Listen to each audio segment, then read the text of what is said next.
How's it going, guys? I'm your host Korban Gaming. Welcome back to this week's Adventure Quest video. And for today's video, first of all, we will go ahead and check out the Blarney War. Okay, so some of the percentages have been unlocked and we will check it out first. It could be a cutscene, it could be a battle, I don't really know. Okay, so let us check out this site first. Okay, Sham's Webio site. Now sing along with this, this is Sham's site, sorry. Now sing along with this, my Pex duet. My power over you grows stronger yet. Woman of Battleon and soon all of law, rejoice, for none shall fail to comprehend your love for me any longer. I welcome, I require the love of everyone to overwhelm this pretender. Love is magic and I breathe magic into the world. There is no one more fitting to represent love and conquer that magic across all of law. Love Sham wears his falsehood on his very name. How can he keep people away from Webio? How dare he not love Webio? By these rippling muscles, by the flowing locks that crown me, rise, rise and bring the imposter down. Track down this leprechaun, he must be bound. Okay, so we'll look at the this is Sham's side, so we'll look at Webio side right now. That's right, you fiend, I am a guardian. I won't let you hurt any of my friends. Your search ends here. Any last words before I love you? Wait a minute. Okay, I think I've gone through this before. Yeah, I've gone through this before. Okay, let's do the 66% one. And Arya, I got here as fast as I could. What's going on? Let's run away. Oh, what?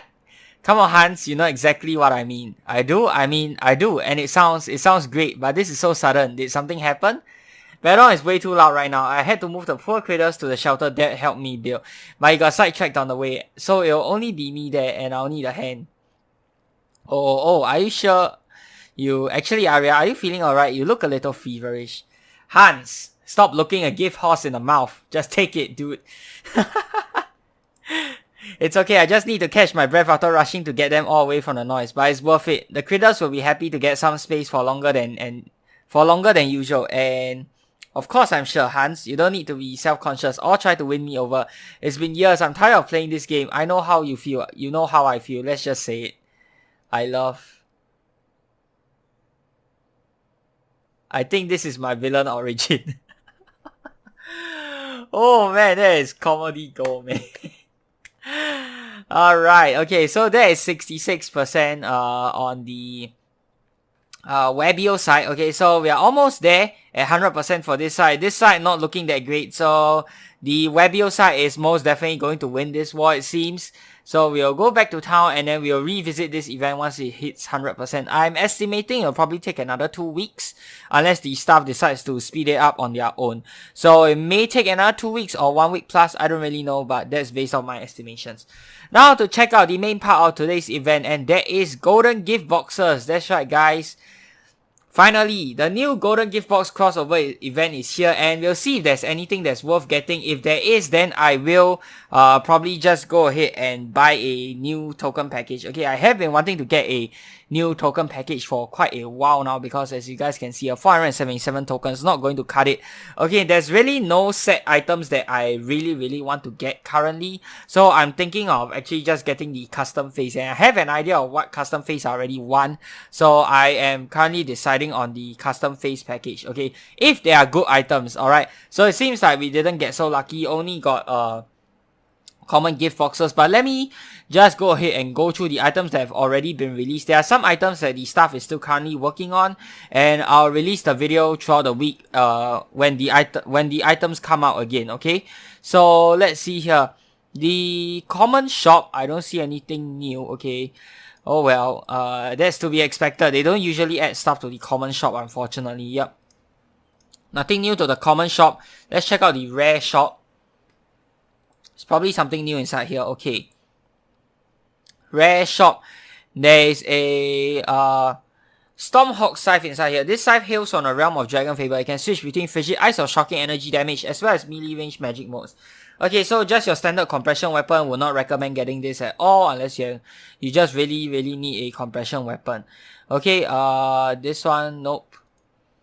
Void Awakening Wall. Okay, this shield gives you access to a highly damaging fireball skill.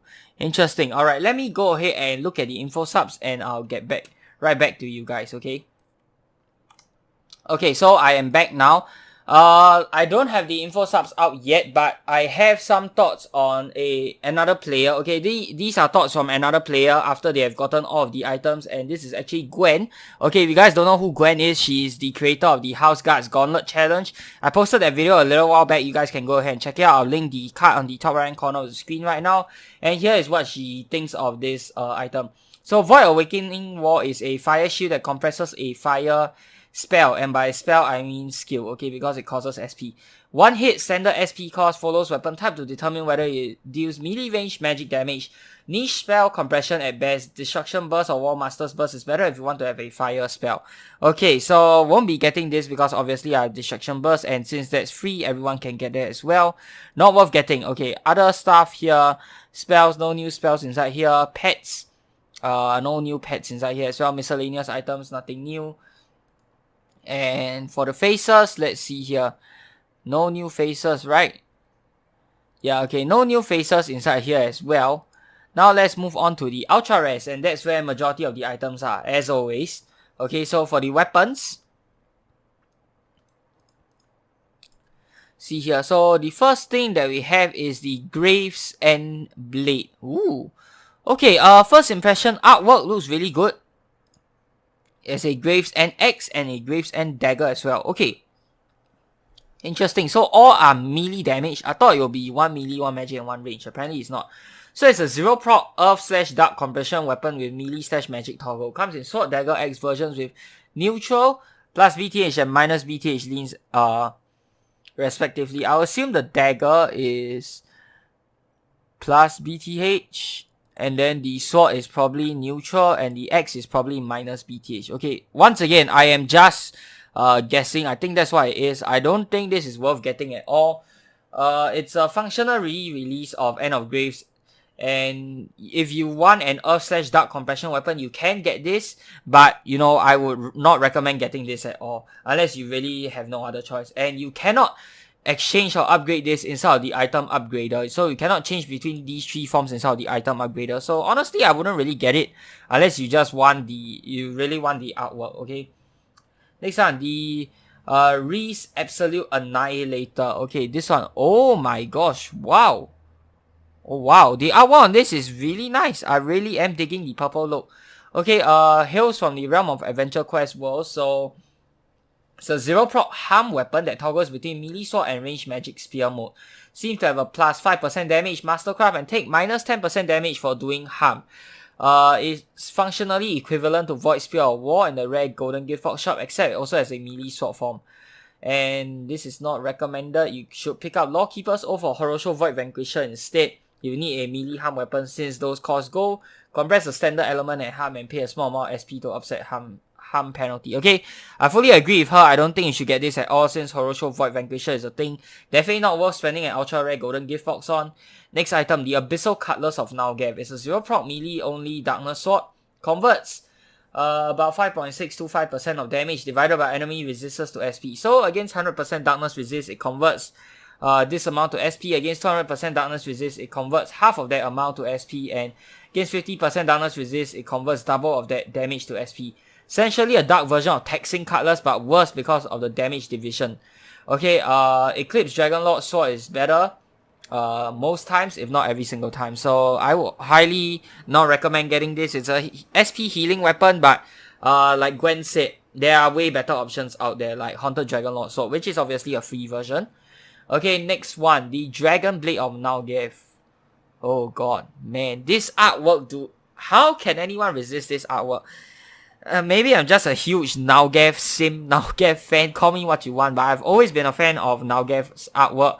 Nalgav Nation for the win, screw you Dage and your Legion. Yeah, so I've always been a huge fan of Nalgav's artwork in general, so yeah, maybe I'm biased about the artwork, but look at that, man, it looks freaking amazing, dude. Okay, it's a 0 proc energy sword melee magic toggle. Triggers against Dragonkin or dragons to do lesser elemental seeking. Seek from amongst the 8 standard elements, deals 10% more damage to dragons and 5% more damage to Dragonkin, making the weapon essentially an energy version of Peta Dragon Buster with a magic toggle and no down trigger. Okay, you may see niche used in Dragon Wars challenges and for players that use Draco Morgify but not Dragon Slayer Aura. Side note, the lesser elemental seeking overrides imbued, so Dragon Blade or Nalgath will not do void damage against a dragon if imbued with Dragon Slayer aura. This is a bug many elemental seeking trigger weapons actually have. Okay, so honestly, if you want to get this, just get it for the artwork, but outside of that, I don't see much use of it. Okay, is it worth a golden Giftbox? Ultra rare golden Giftbox? It could be if you really like the artwork, but apart from the artwork aside, no real practical use. Okay, now for armors, there's no new armor yet. Okay, I think there's a GPS coming soon, and that is the crappy armor from Dragon Fable that costs dragon coins. I think that's coming soon, so it's not inside here yet. Shields, no new shields yet. Spells. Mighty or Mystical Rainbow's Edge. One, Mystic, I would suppose this is a spell. Yeah, Mystic is the spell version and Mighty is the skill version. So this one costs MP and this one costs SP, okay? So what it does is it consumes blind status effect to do up to 200% more spell damage, plus 400% melee, 600% melee total when fully boosted. One of the strongest damaging spells inside the game, which means it will have some interesting interactions with Blood Mage Generalist spell boosters. However, falls short of other status eater effects because its boost is capped.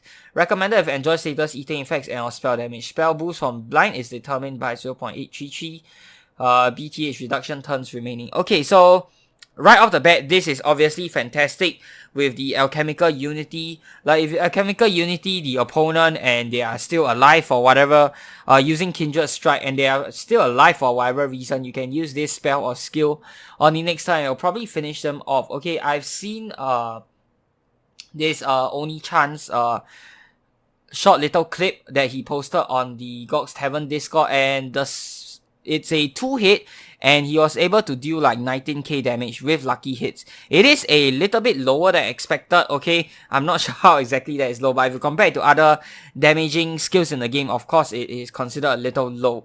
Alright, so it can be a little bit higher. They are still waiting for the staff to tweak the numbers. I'm not sure if they will actually go ahead and tweak it, because in my opinion, it is already pretty powerful. But if you want to go ahead and get this, play around with the Alchemical Unity blinding effect, or maybe like your Red Granite's blinding effect or something like that, this could actually be good, okay? Especially if you don't have the Creation Burst spell, I think this is really good.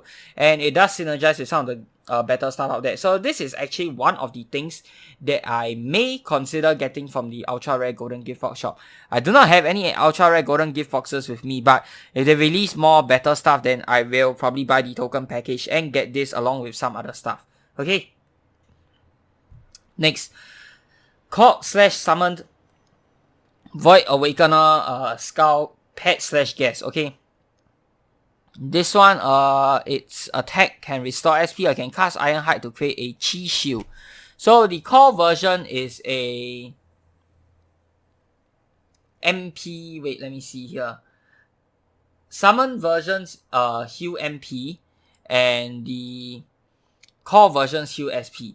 Yep. Okay. So we can either call a Fire Guest or a Fire Pet, okay, to the field. Okay, one is SP Restoration, the other is MP Restoration. On top of that, both have a similar effect, which can cast Ironhide. Okay, so Ironhide is basically creating a Chi Shield. It's not as good as the Haunted Dragonlord stuff, so if you guys really need a Chi Shield, then use the Haunted Dragonlord items instead, since they are free anyways. As for the healing, the MP healing is not super fantastic. Neither is the SP healing, because keep in mind that these are, if you use the guest version, then they will have an upkeep cost. For MP Restoration, they have an MP upkeep cost, and for SP Restoration, they have an SP upkeep cost. Okay, that's for the guest version. For the pet version, obviously you don't have an upkeep cost, but the fact that you have to out heal whatever your upkeep cost is doesn't make this that fantastic in my opinion. I think one way that they could change this is either remove the cost completely, that might make it overpowered, or you can just, make it cost HP instead. I think that's a fair trade. Okay, Chi Shield not as good as Dragonlord stuff. The healing also not that fantastic. And on top of that, if you have Fairy Godmother for MP healing, or you have your Cometoid or Meteoroid Jelly Pets, those are the ones that you get from last year's Frostville Giftboxes rewards. Unfortunately, those are permanently rare. If you have those, then definitely use those over this for your SP and MP healing, okay? Hopefully the staff buffs it and makes it useful, okay? But nonetheless, if you don't have the Cometoid or Meteoroid Jelly Pets, the SP healing version, which is the core version, is still a decent pick for Beastmasters.